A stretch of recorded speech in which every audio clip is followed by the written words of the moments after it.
Je veux d'abord vous redire la joie que j'ai de me retrouver parmi vous, trop rarement, mais c'est toujours une bénédiction. Nous prions. Seigneur notre Dieu, nous te prions maintenant de nous ouvrir toi-même ta parole, de nous parler, de toucher nos cœurs et de nous enseigner. Tu sais à quel point nous avons besoin de méditer ta parole et d'en tirer les enseignements pour nos vies. Au nom béni de ton Fils. Amen.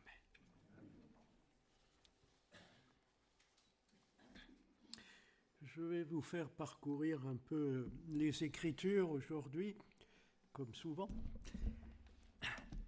Et j'ai pensé commencer par un passage très curieux qu'on m'avait imposé pour une prédication il y a quelques semaines. Et je me demandais ce que j'allais en faire parce que, bon, c'est 5 ou 6 versets,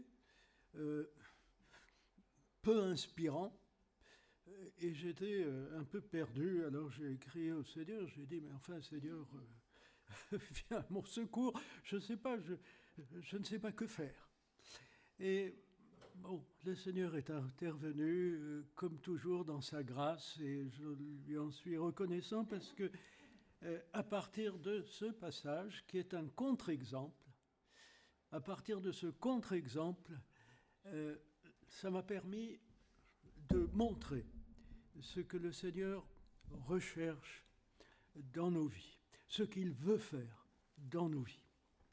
Alors, quel est ce contre-exemple ? Je vous invite à ouvrir vos Bibles dans la 3e épître de Jean, et justement le passage sur lequel je devais prêcher, c'était les versets 9 à 15. Encore, si on m'avait permis de traiter toute cette très courte épître, j'aurais pu commencer par le positif, ensuite le négatif, faire des comparaisons, mais c'était uniquement versets 9 à 15. Alors, je lis. J'ai écrit quelques mots à l'Église, mais Diotrephe, qui aime à être le premier parmi eux, ne nous reçoit point. C'est pourquoi si je vais, je rappellerai les actes qu'il commet en tenant contre nous de méchants propos. Non content de cela, il ne reçoit pas les frères et ceux qui voudraient le faire, il les en empêche et les chasse de l'Église. Bien-aimé, n'imite pas le mal, mais le bien. Celui qui pratique le bien est de Dieu. Celui qui fait le mal n'a point vu Dieu. Et heureusement, j'avais les versets 12 à 15. Tous, et la vérité elle-même, rendent un bon témoignage à Démétrius. Nous aussi, nous lui rendons témoignage, et tu sais que notre témoignage est vrai. J'aurais beaucoup de choses à t'écrire, mais je ne peux pas le faire avec l'encre et la plume. J'espère te voir bientôt, et nous parlerons de vive voix. Que la paix soit avec toi. Les amis te saluent. Salut les amis, chacun en particulier. Alors, bien entendu, face à un personnage aussi détestable que ce Diotrephe, qu'est-ce que vous voulez dire sinon que on n'aimerait pas qu'il se trouve dans notre Église ? Bien entendu. Imaginez-vous, enfin, cet homme-là a le toupet, a le front de s'opposer aux apôtres, de leur interdire non seulement l'accès aux réunions de l'Église, mais même de leur interdire toute relation avec les frères et sœurs. Et la raison nous est donnée, il aime à être le premier, il aime à dominer, il aime à se mettre en valeur et à rabaisser les autres, même les apôtres du Seigneur, parce que celui qui écrit, qui dit ces choses, c'est Jean, le disciple bien-aimé, l'apôtre Jean. Alors, frères et sœurs, à partir de ce passage qui nous donne un mauvais exemple, nous allons voir ce que le Seigneur désire nous enseigner et l'œuvre qu'il voudrait faire dans nos cœurs, dans nos vies. D'abord, l'exemple du Seigneur lui-même. Dans Matthieu 20, 28, le Seigneur fait une déclaration,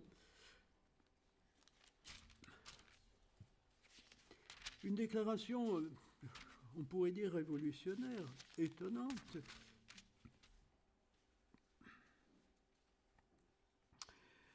Nous lirons à partir du verset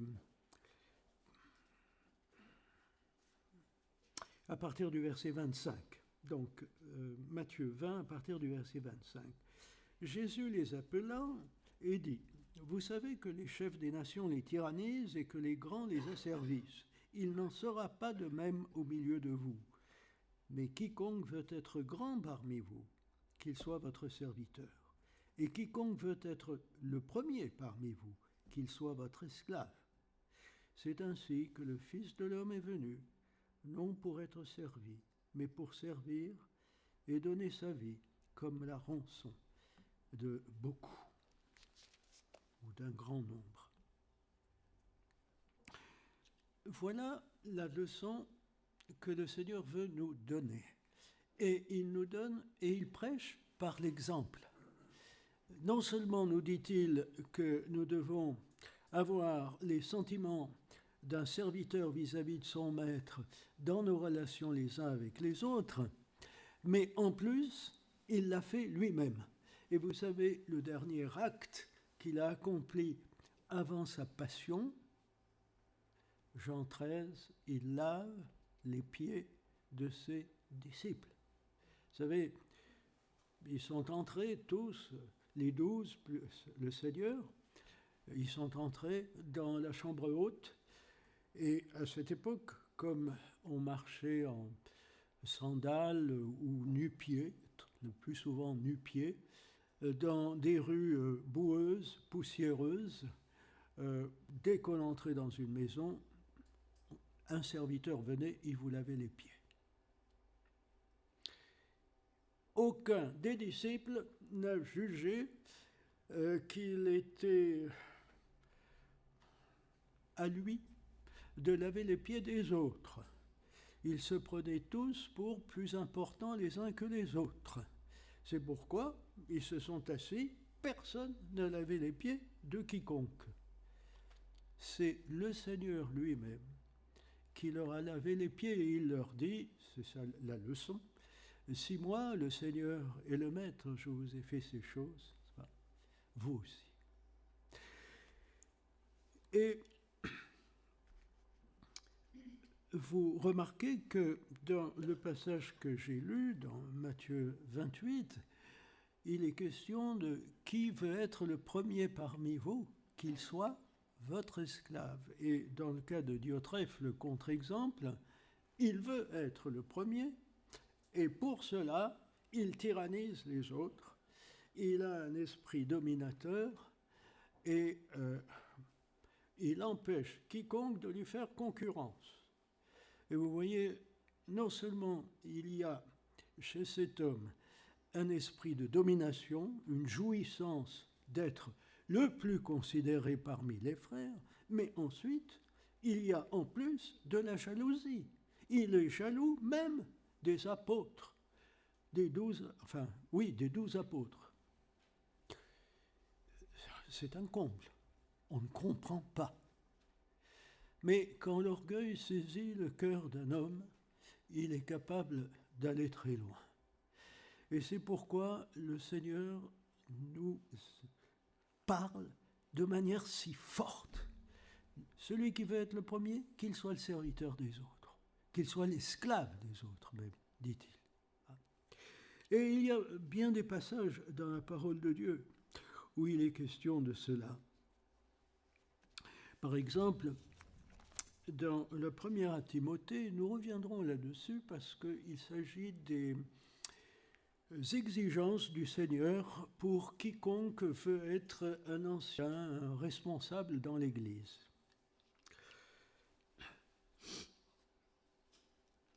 Je lirai depuis le premier verset, cette parole est certaine, si quelqu'un aspire à la charge d'évêque ou de surveillant textuellement, il désire une œuvre excellente.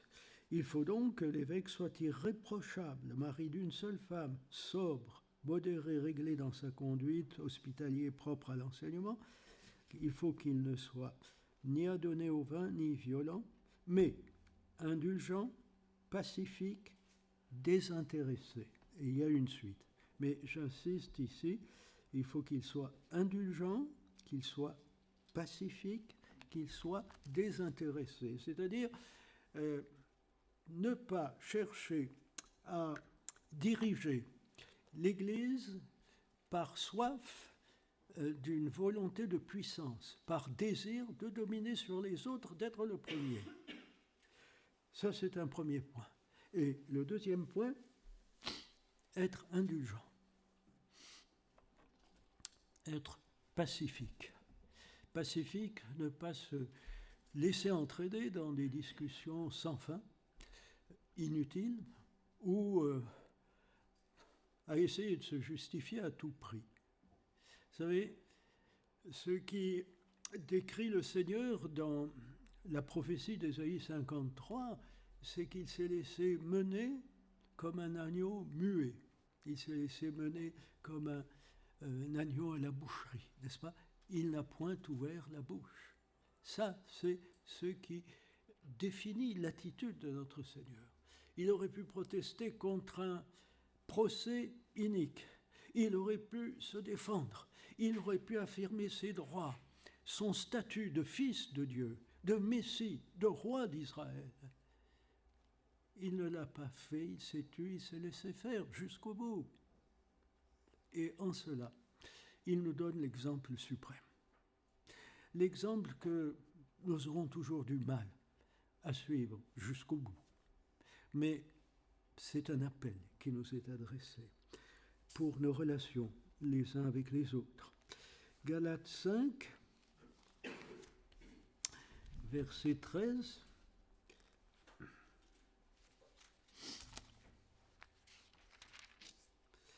Frères, vous avez été appelés à la liberté. Attendez, oui, c'est ça. Seulement, ne faites pas de cette liberté un prétexte de vivre selon la chair, mais rendez-vous par amour, serviteurs les uns des autres. Rendez-vous par amour, serviteurs les uns des autres. Voici la norme des relations fraternelles dans l'Église.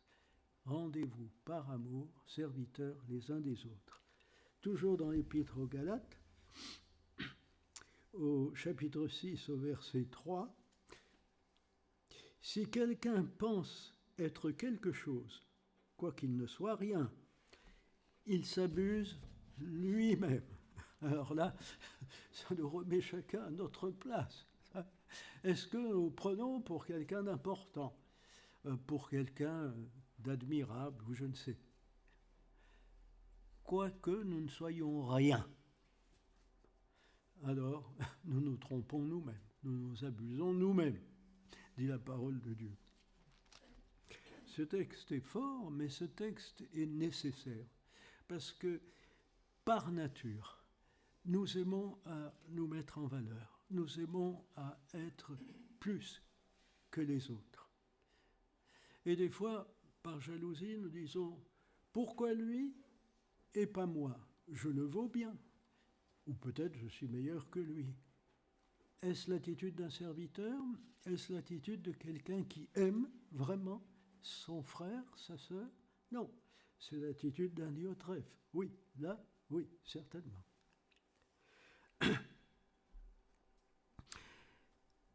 Maintenant, bien sûr, nous allons passer à ce qui concerne les anciens, les dirigeants de l'Église. Il y a plusieurs passages qui sont des exhortations particulièrement destinées aux responsables des Églises. Mais ne nous trompons pas nous-mêmes en croyant que ça concerne les pasteurs ou les anciens, ça nous concerne tous. Simplement, les dirigeants d'Église doivent donner l'exemple et être dans le domaine de l'humilité et du service meilleurs que les autres, si possible. Plus dévoués, disons, que les autres. D'abord, 1 Pierre 5,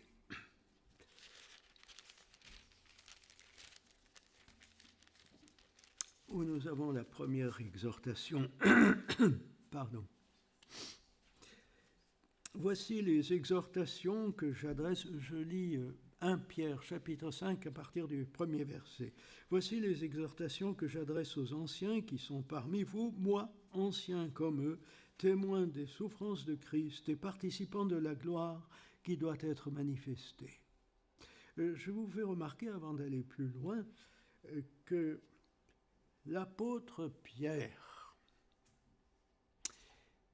qui était toujours le porte-parole des autres apôtres, considéré en général comme le plus important. L'apôtre Pierre dit ici qu'il exhorte les anciens de l'Église parce que lui est ancien comme eux, c'est-à-dire il se met à leur niveau, il ne se met pas au-dessus d'eux. Il ne dit pas « moi, apôtre, le premier des apôtres et je ne sais quoi ». Non, il dit « moi, ancien comme eux », simplement. Sous-entendu, je ne suis pas plus que vous et je ne prétends pas être plus que vous. Et la suite, verset 2, « Paissez le troupeau de Dieu qui est sous votre garde, non par contrainte, mais volontairement, selon Dieu. Non pour un gain sordide, mais avec dévouement, non comme dominant sur ceux qui vous sont échus en partage, mais en étant les modèles du troupeau. Et lorsque le souverain berger paraîtra, vous obtiendrez la couronne incorruptible de la gloire. » Et vous remarquez, il y a plusieurs choses ici.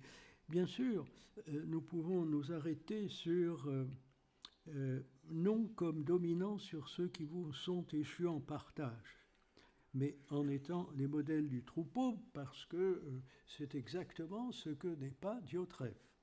Bon. Mais remarquez aussi qu'il y a quelque chose qui est important ici, non par contrainte, mais volontairement. J'ai toujours été étonné par le fait que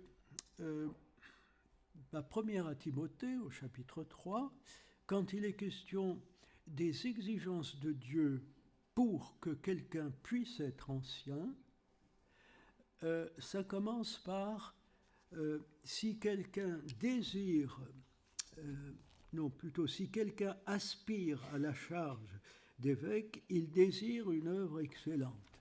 C'est-à-dire qu'il est juste qu'un frère, que des frères, dans une assemblée, inspirent à remplir les conditions pour servir leurs frères et sœurs, pour les diriger, mais les diriger avec amour plus loin, dans leur foi, dans leur consécration au Seigneur. Et cette charge excellente que certains recherchent, il y en a d'autres qui pourraient l'assumer, mais qui ne le veulent pas, ou qui trouvent que c'est trop. Et ça me rappelle un épisode de l'histoire d'Israël qui nous est décrit dans le livre des Juges. Il s'agit de Déborah, et plus particulièrement de ce qu'elle dit dans son cantique. Si vous arrivez à faire vite, reportez-vous donc au chapitre 5, et je lis d'abord les versets 6 et 7. Au temps de Shamgar, fils d'Anath, au temps de Jaël, les routes étaient abandonnées, et ceux qui voyageaient prenaient des chemins détournés. les chefs étaient sans force en Israël, sans force. Quand je me suis levé, moi, Déborah, etc. Les chefs étaient sans force en Israël, sans force. Et puis, un peu plus loin, non, plus haut d'abord et plus loin ensuite, au verset 2, des chefs se sont mis à la tête du peuple en Israël, et le peuple s'est montré prêt à combattre. Bénissez-en l'Éternel. Bénissez-en l'Éternel. Voyez, des chefs se sont dressés. Enfin, après un temps où tous les chefs ou tous les responsables démissionnaient parce que le crime était trop répandu, ils n'arrivaient plus à suivre, ils étaient débordés, ils avaient baissé les bras. À l'appel de Déborah, certains se sont réveillés, se sont ressaisis et ont dirigé l'armée et ils ont battu leurs oppresseurs grâce au soutien de Dieu, parce que Dieu a approuvé leur attitude, leur engagement, non par contrainte, mais par dévouement. J'ai pensé aussi, à Philippiens 2, verset 3, je crois. Attendez, je vais vérifier. Philippiens 2.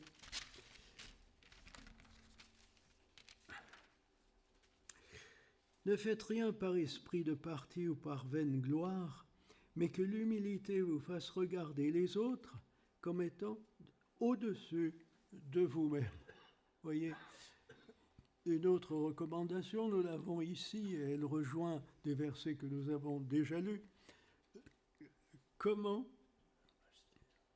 arrivons-nous à considérer les autres comme étant au-dessus de nous-mêmes? Ça, c'est la véritable humilité. Et les dirigeants d'une église sont serviteurs dans ce sens-là.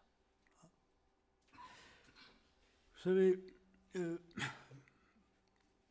ça fait plus de 50 ans que je m'adresse au peuple de Dieu. J'ai été plus de 40 ans principal responsable d'une église plus importante en nombre que la vôtre.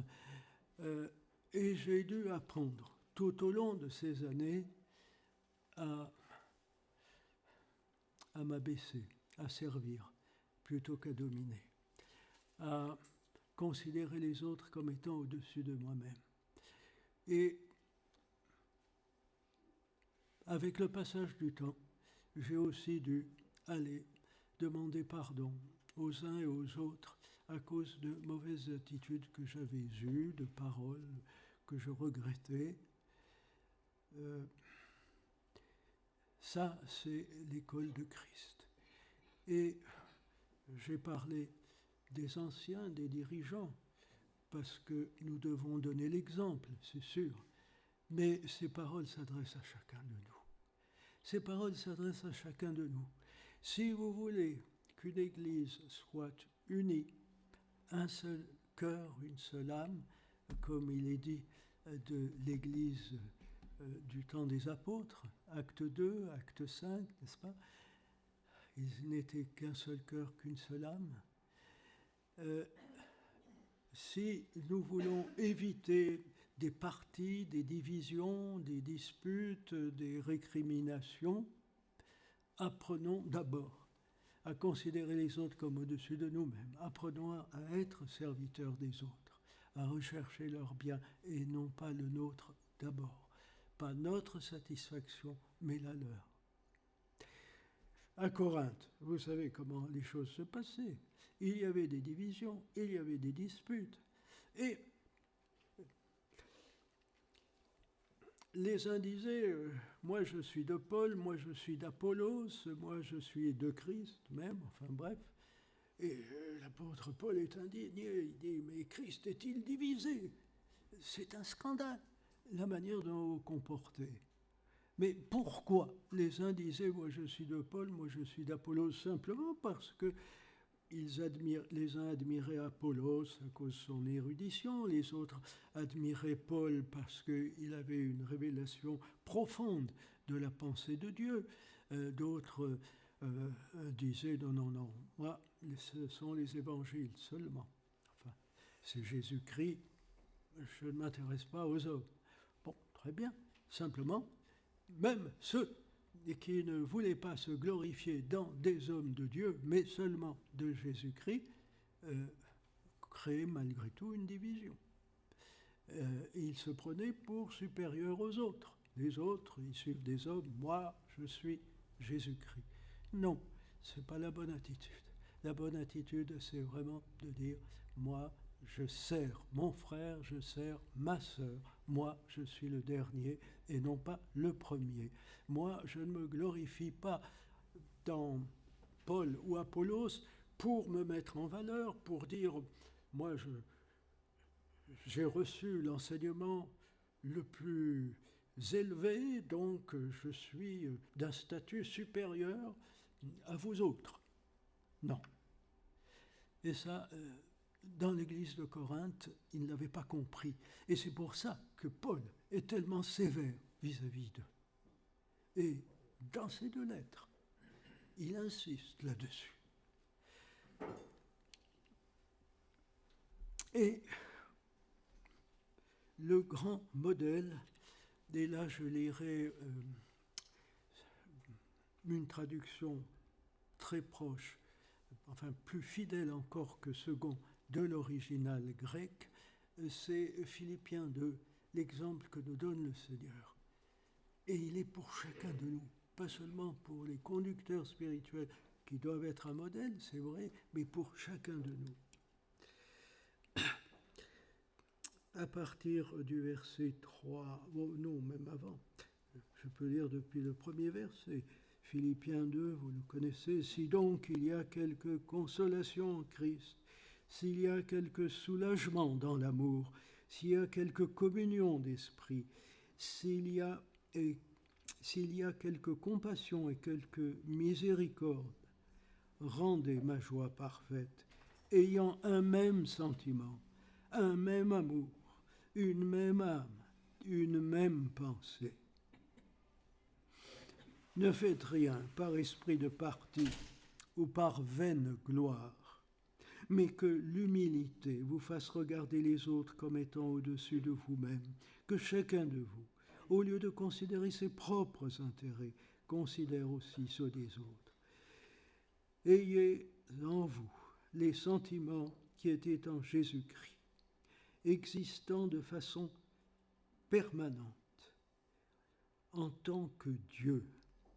Il n'a pas regardé son égalité avec Dieu comme un bien auquel s'accrocher, mais il s'est dépouillé lui-même en prenant une forme de serviteur, en devenant semblable aux hommes, et il apparut comme un vrai homme. Il s'est humilié lui-même, se rendant obéissant jusqu'à la mort, même jusqu'à la mort de la croix. C'est pourquoi Dieu aussi l'a souverainement élevé. Vous connaissez la suite du passage qui est magnifique.